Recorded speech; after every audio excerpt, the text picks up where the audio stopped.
Alright, what is up everybody? I've been getting a lot of questions about how I dial in my Eric Johnson tone that I used on my video If Eric Johnson Played Eruption. And so I thought I'd just make this video addressing how I made my Eric Johnson tone, show you a few demos, and just take you through kind of the methodology, even if you don't have all this equipment, how you can dial in and sound something pretty close to Eric Johnson. So let's get right into it. Alright, so the first tone we gotta tackle is that silky smooth lead. The methodology behind how he dials in his lead tones is that he takes a treble and he puts it all the way down, or really close to all the way down, and he uses the middle knob as kind of like a brightness. The amp that I'm using is the JTM 45 amp model on the Axe 3. I think out of all the Marshall style amp models on the Axe 3, that the JTM 45 is closest to what he used.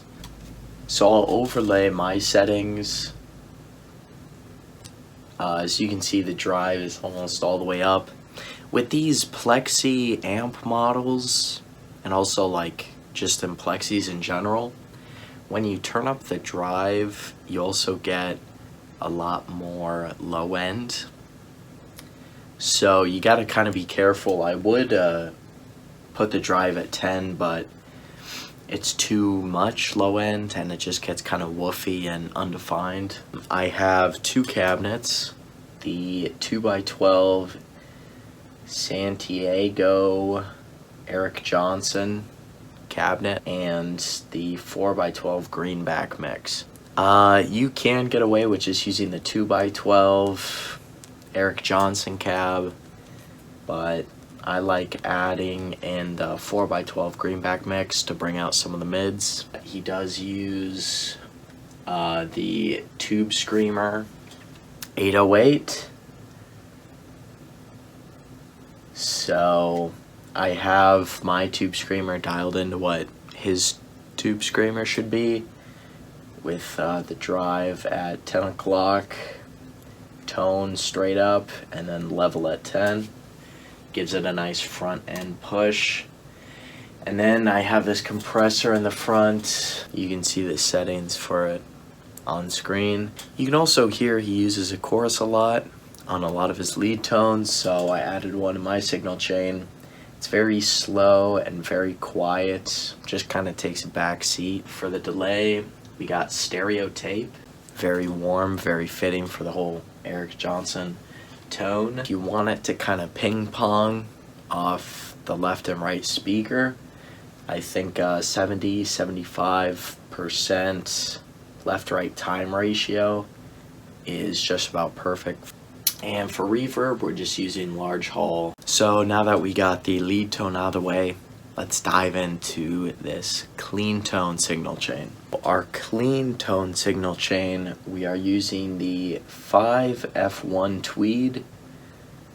It's just got a drive knob, so I just put it somewhere in the middle.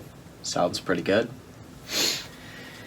For our cab, we're using the same two cabs. Our compressors stayed the same, but our overdrive is acting like a clean boost almost, or like another compressor.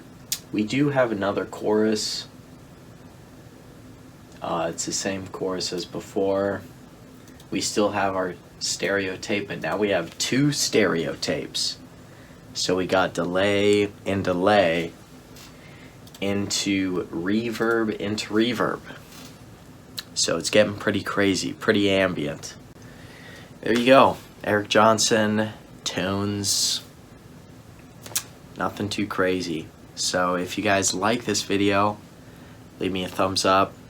Tell me in the comment section, what's your favorite Eric Johnson tone off any album or a specific song? And if you want to see more videos like this, hit that subscribe button. And I'll see you guys in the next one.